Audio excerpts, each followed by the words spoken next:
Bonjour à tous et bienvenue sur ce petit tutoriel dont le sujet est l'importation des résultats de tests automatisés dans X-Ray.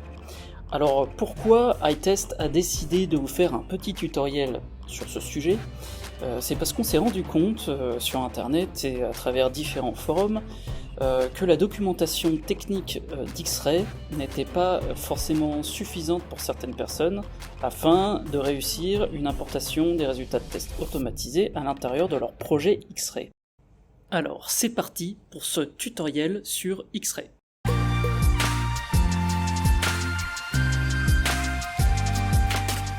Bon, attaquons maintenant les choses sérieuses. Alors dans ce tutoriel, il y aura 4 étapes. On va commencer par la première. Donc, il s'agit de modifier le fichier pom.xml de votre projet Maven. Donc commençons par ouvrir le fichier pom.xml afin de lui ajouter les dépendances nécessaires pour profiter de l'extension X-Ray de TestNG. Alors, qu'est-ce que c'est que cette histoire d'extension X-Ray ? Eh bien c'est très simple. Il s'agit de donner la possibilité à l'automaticien de test d'ajouter des annotations TestNG spécifiques à X-Ray. Alors pourquoi ces annotations peuvent nous intéresser ? Eh bien parce qu'on peut définir 3 types d'informations liées à X-Ray. Requirement, test et labels. Requirement permet d'associer le test automatisé à l'exigence que l'on souhaite. Test permet d'associer le test automatisé à un test présent dans X-Ray. Labels permet d'associer une étiquette au test. Ainsi, lors de l'importation des résultats des tests dans X-Ray, les différentes associations seront effectuées automatiquement. C'est quand même sympa. En plus de la dépendance de l'extension X-Ray TestNG, il faut bien s'assurer qu'on a ajouté le repository lié à Expandit. Alors pourquoi ? Parce que sans ça, votre projet ne pourra pas aller chercher l'extension X-Ray TestNG. Et oui, c'est une dépendance qui veut son indépendance car elle ne se trouve pas du tout dans le repository par défaut. Configurons maintenant le plugin Maven sur Fire pour spécifier que l'on souhaite utiliser le fichier testng.xml pour lancer le ou les tests, et aussi prendre en compte les attributes, c'est-à-dire les paramètres requirement, test et labels lors de la génération du rapport des résultats, c'est-à-dire le fichier testng-results.xml. Voilà, on en a fini avec le fichier pom.xml. Maintenant, on va s'attaquer au fichier testng.xml qui permet le lancement d'un ou de plusieurs tests. Donc à l'intérieur de ce fichier, il faut rajouter le listener X-Ray qui se nomme X-Ray Listener. Donc on ajoute la balise listeners et à l'intérieur de cette balise, on va ajouter le listener X-Ray, donc celui dont je parlais tout à l'heure, le X-Ray Listener. Alors, pour ceux qui ne savent pas du tout comment créer un fichier testng.xml, il suffit de lancer votre test avec Maven sur Fire, qui va générer un dossier sur Fire Report dans lequel on va avoir le fichier index.html, donc on va cliquer dessus. Ensuite, on clique ici, et là, voilà, vous avez la base pour pouvoir créer facilement un fichier testng.xml. Donc vous récupérez ce code, vous créez un fichier testng.xml et voilà, vous avez votre base pour la création d'un fichier testng.xml. Donc vous pouvez développer ce fichier, lui rajouter des choses. Et donc nous justement, on lui a rajouté les fameux listeners dont j'ai parlé tout à l'heure.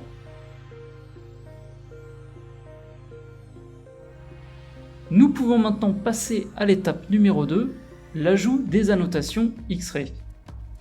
Donc on va maintenant ouvrir le code source de notre test automatisé.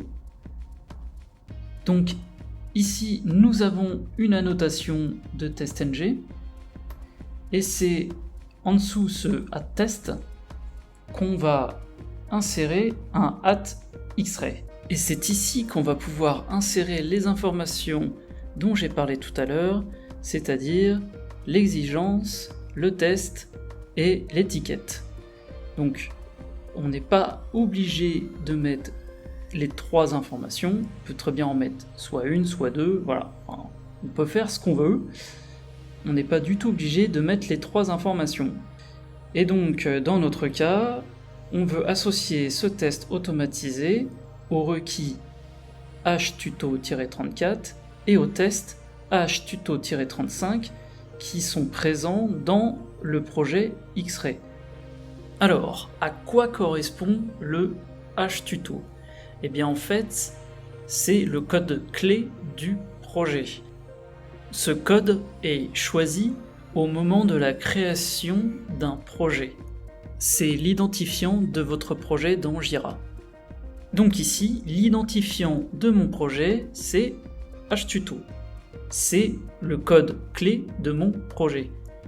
Et ensuite, les nombres que l'on peut voir derrière les htuto, donc 34 pour le requis et 35 pour le test, correspondent à leur identifiant. Ça peut perturber un petit peu au début parce que on n'a pas forcément connaissance de ces codes clés, mais au final c'est vrai que c'est quand même plus simple et plus rapide de taper un identifiant plutôt que d'aller récupérer le titre du test ou enfin bref, donc c'est un moyen quand même assez rapide d'identifier les différents tickets que l'on a dans Jira et donc dans Xray. Petite précision, donc le test présent dans mon projet Xray avec la clé htuto-35 est un test de type générique car on souhaite identifier ce test comme un test automatisé. Il faut savoir que lorsqu'on crée un test dans Xray, on peut lui donner soit le type manuel, soit le type générique. Donc le type générique a été créé pour ça, pour pouvoir identifier un test automatisé. Bien, maintenant vérifions que les annotations Xray seront bien prises en compte dans le fichier résultat de notre test. Alors tout d'abord, lançons le test.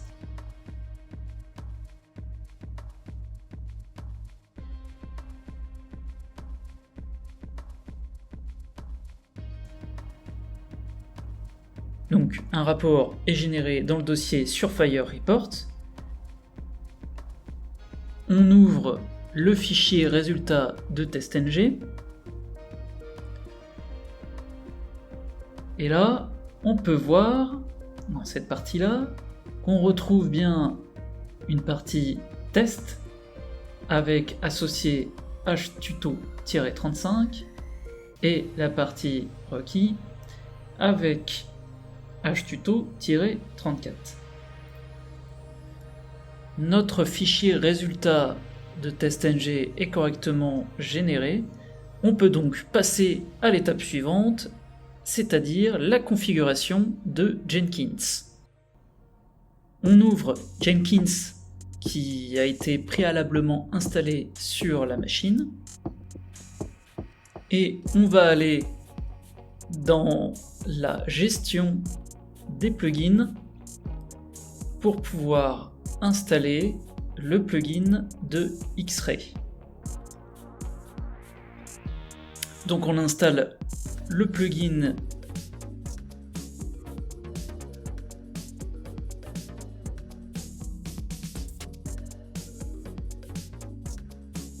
et ensuite on redémarre Jenkins. On va ensuite dans la configuration système de Jenkins et on va aller dans la partie configuration de Xray. Pour remplir cette partie, il vous faudra une clé API. Pour obtenir cette clé, il vous faudra demander à votre administrateur Jira préféré de la générer. Si vous êtes l'administrateur, bravo, vous pouvez générer la clé API sans rien demander à personne. La génération d'une clé devrait vous fournir les paramètres client ID et client secret. Alors, c'est justement avec ces deux paramètres qu'on va pouvoir remplir la partie configuration X-Ray. On clique sur Ajouter, on insère le client ID dans le champ non utilisateur. Et attention, il ne faut pas le mettre dans ID, il faut bien le mettre dans le champ non utilisateur. Puis on insère le client secret dans le champ password. Donc vous devriez obtenir une configuration ID qui sera à insérer dans le script du pipeline. Donc ça, je reviendrai là-dessus plus tard.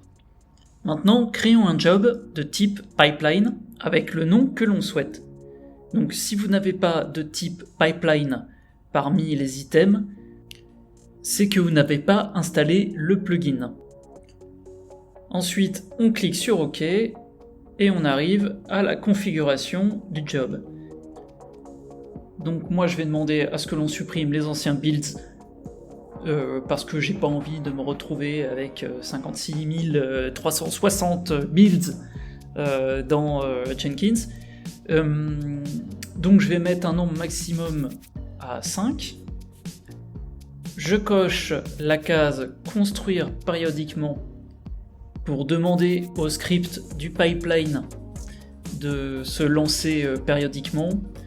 Donc pour en savoir un peu plus sur comment fonctionne le planning, je vous invite à cliquer sur le point d'interrogation qui se trouve là pour en savoir plus.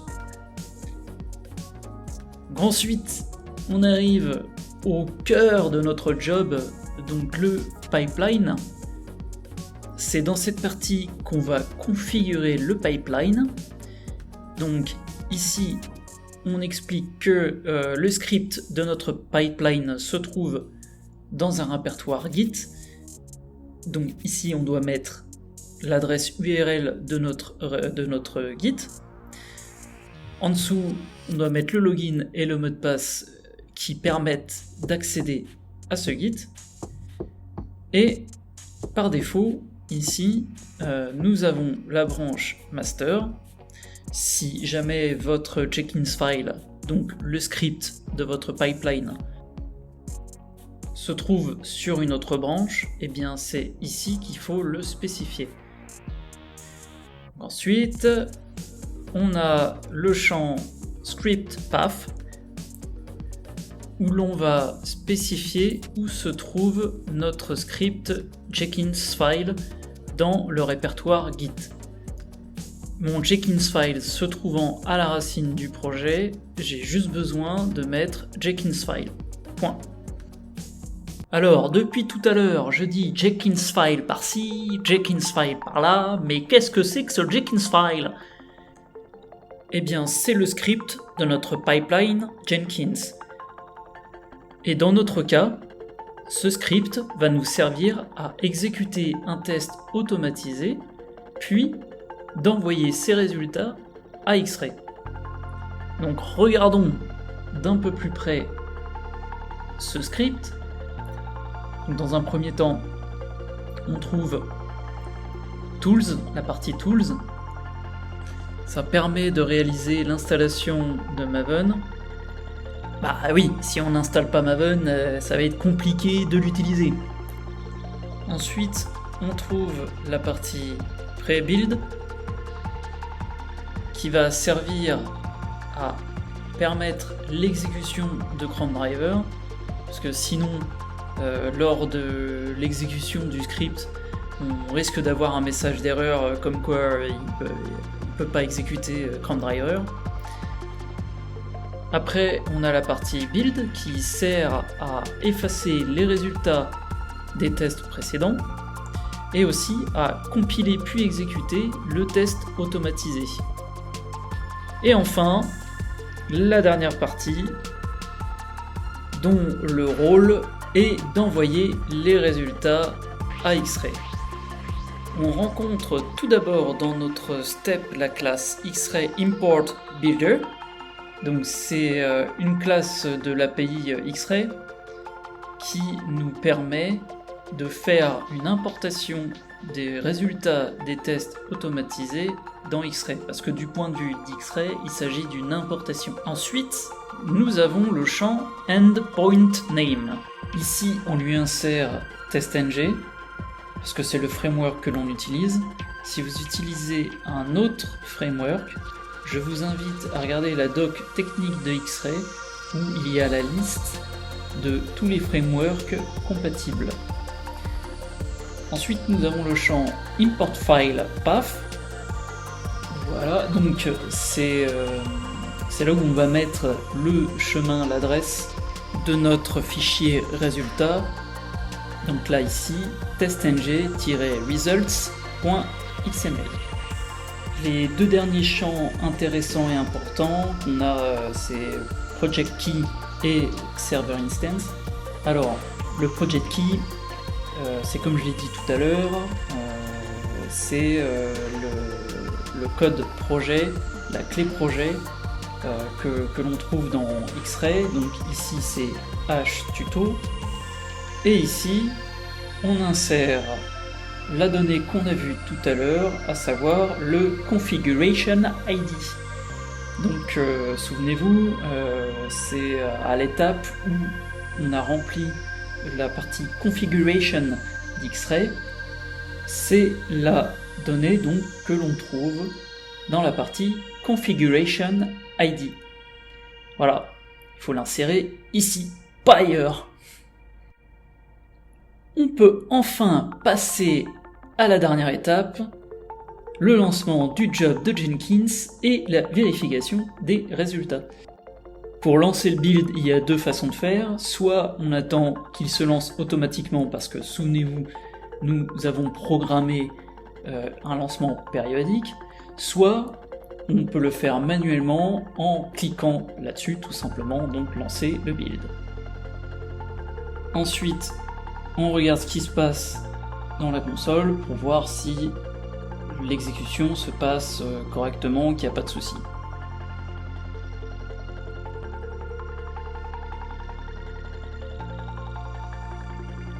Voilà, l'exécution s'est passée sans problème, il n'y a pas eu d'échec, donc on peut aller vérifier dans X-Ray ce que ça a donné.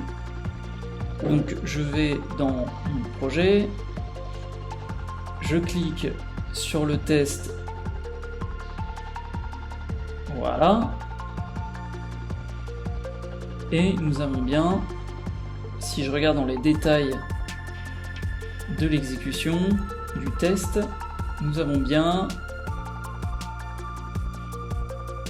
le résultat. Alors, à noter que j'ai fait exprès de générer une erreur pour avoir un exemple de rapport lorsqu'il y a une erreur qui a été détectée. On peut voir également que le lien avec mon exigence a bien été réalisé. Là, regardez, on retrouve bien mon htuto 34. C'est la fin de ce tutoriel. Si vous avez d'autres problématiques sur X-Ray, demandez-nous en commentaire, on pourra sûrement vous aider. On compte aussi vous préparer d'autres tutoriels, donc n'hésitez pas à nous envoyer des sujets qui vous intéresseraient. Pensez à vous abonner pour ne pas rater ces prochaines vidéos. Comme toujours sur YouTube, même si on a une chaîne technique, si la vidéo vous a aidé, pensez à mettre un pouce bleu, ça nous aidera également. Bon test à tous et à bientôt.